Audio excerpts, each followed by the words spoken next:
listening to the Garlic Fries and Baseball Guys podcast. Sam Lubin and Joe Shasky coming at you every week with the best Giants content out there. Make sure you're liking, rating, reviewing, subscribing. I said reviewing already, but leave 2 reviews. That helps the algorithm. Tell other people. Odyssey Sports Network 95.7 The Game. So Shasky, Giants kind of stumbling out this weekend, and they're looking bad offensively at a really brutal time. Because we are about to see a horrific month of August for the Giants schedule-wise. Gesundheit. First off, I just want to go through this absolute just gauntlet the Giants have ahead of them. We got 3 in Anaheim versus the Angels, and we are recording this on Monday, obviously. So by the time we release this on Tuesday, that first game will have already happened. So hopefully it's after a win. Then you got 3 at home versus Bruce Bochy and the Rangers, followed by 3 more versus the Rays. Then they go on a East Coast road trip to Atlanta and Philly, come back to take on the Braves again, 3 more versus the Reds, 4 in San Diego against the Padres, and then 3 at Wrigley Field versus the Cubs. Oh, wow, that is a lot. This is going to be a very brutal stretch for the Giants right now. It feels like the fate of the season basically is going to be determined in these next 21 games.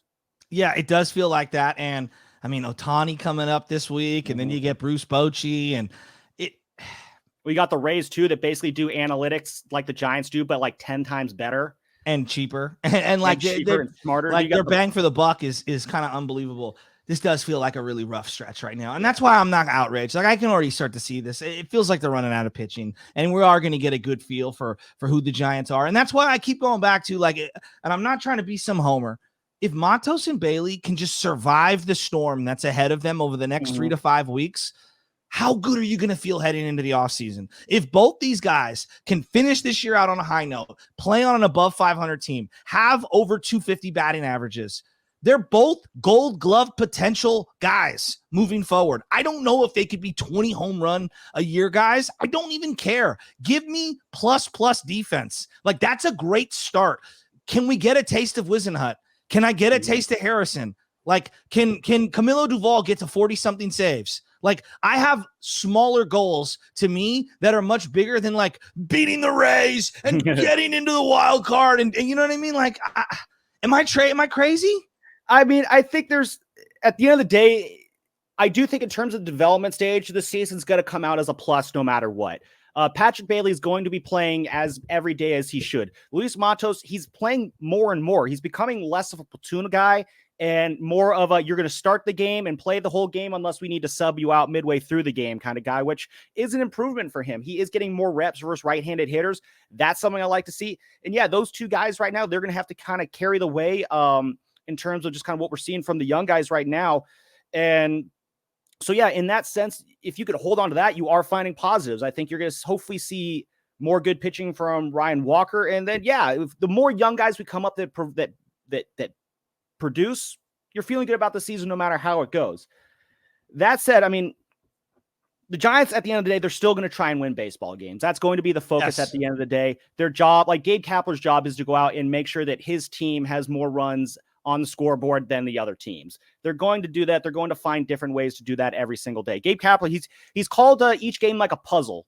And honestly, he's done an incredible job at assembling this puzzle for the most part. He's really going to be tested keeping this team together over the next couple weeks. I just think like these next 21 games, Giants are 10 games above 500 right now. If you could go 10 and 11 in that stretch, then you're going into September, 9 games above 500. I think then you're still in the thick of the playoff race. And I still maintain that as much as I would like to see guys like Bailey and Matos develop, I think there's something good to be said about having them develop in the heat of a playoff race, because they need to, at some point, you got to learn what that is like. Buster Posey was in a playoff race his rookie year. And again, I don't like to make the Bailey Posey comparisons, but I think it doesn't hurt to put a little bit more pressure on the rookies here in September in a situation where we need you to elevate your game to get to the playoffs and see if they kind of wilt or shine in that moment. If they wilt, then you know what? It's a lesson learned. You're better going into next year for it. I'm with you on that. And I think it would be a tremendous look. There's no doubt that Buster Posey and Madison Bumgarner fighting in October and into November, that helped their careers. Like no one is here arguing the other.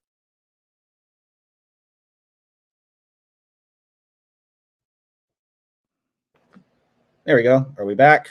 Yes. Lost the audio for a second. Make sure. But all right, there we go. Technical issues on the scene. But yeah, like even in 2009, when you had that end of the season race for Lincecum, Matt Cain, Pablo Sandoval, Brian Wilson, I think that's invaluable experience too, even though they did come up short and didn't make the playoffs. No, I'm with you on that. And I think that would absolutely be huge. Like, it feels like to me, they have to stay the course with the young guys, though. Like, I know you want to make the playoffs, and I know that that's extremely important, but like, isn't this year, like, if we're taking a step back, isn't this year really about like next year? Like, isn't it really like, yes, it'd be great. I want to win. Like, you're never trying to like punt on a season. That's not what I'm saying.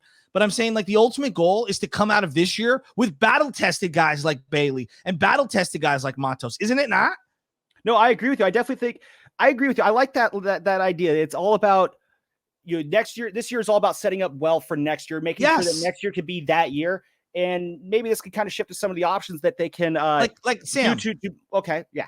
Contrast that to 2021. 2021 felt like this could be the final ride, right? Like, you know what I mean? Yeah. Like there wasn't a lot of youth. I mean, I know Logan Webb was young and I know Camilo was young, but like everybody else was old, right? Yeah. And it was like, is this it? I mean, is this just one magical end? Is this it? And that ended with a thud. And then you had Buster Posey retire, and it felt like, all right, wow, that really might have been the last best chance. So like this feels like the beginning of a 5 to 10 year run. Kind of like that feeling you had in 2009, where even though they fell short, you felt really good going into that next off season. And I feel like one of the reasons, though, again, now I want to kind of start into this series. We're here down against the Angels, and I think you kind of know where this is going to go next. In terms of you want to put that best foot forward come this off season, if you're a supporting cast, like we've made this comparison in the past, going into the offseason, you're trying to woo like a Shohei Ohtani who we're seeing this week.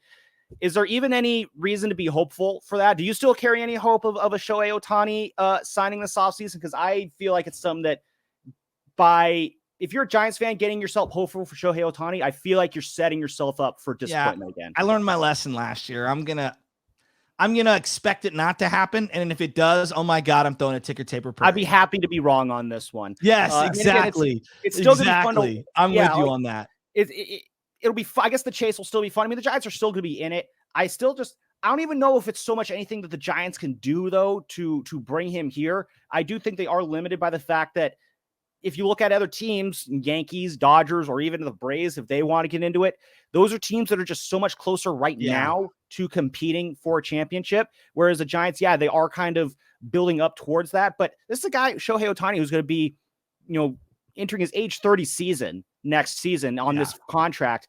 It's risky. When you're 2-3, when you're a team that's like, I think the Giants could definitely make the playoffs. Maybe this year. They definitely should be in it next year. But then I feel like 25, 26, that's when you're going to really see this takeoff happen if everything goes according to plan. I think you don't want a guy who's going to be turning 32, 33 to be the centerpiece of your team right when you're starting to see that takeoff happen. I think you want a guy like what the Padres did with Manny Machado when they signed him when he was in his mid-20s. Now he's approaching his 30s, and the Padres are, well, in theory, supposed to be in that takeoff stage right now, but he's in the prime of his career right when the team is in its skyrocketing phase. I feel like by bringing on Ohtani, it would almost be like the best Ohtani years will not coincide with the best years from this core, if that makes sense. Yes, no, I get what you're saying. I do get what you're saying.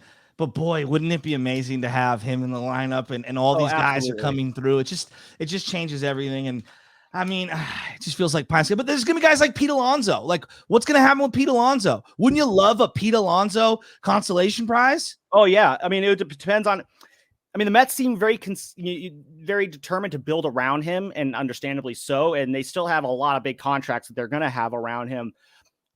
The guy I kind of look at is Luis Robert Jr. out of Chicago at the White Sox. Outfielder, I think he's 25 right now. He was an all-star this year. He's got 29 home runs. Him in this lineup will look really good. And you look at what's going on the south side of Chicago right now, that does not look like a fun team to be playing for. I mean, they were a very easy playoff team a couple of years ago, and then things kind of fell apart under Tony La Russa. And now that looks like a team that's just going nowhere fast. Yeah, it does. It's just never been good for the White Sox. It's just a very sad franchise overall. Their ballpark, really, it's one of the worst I've ever been to.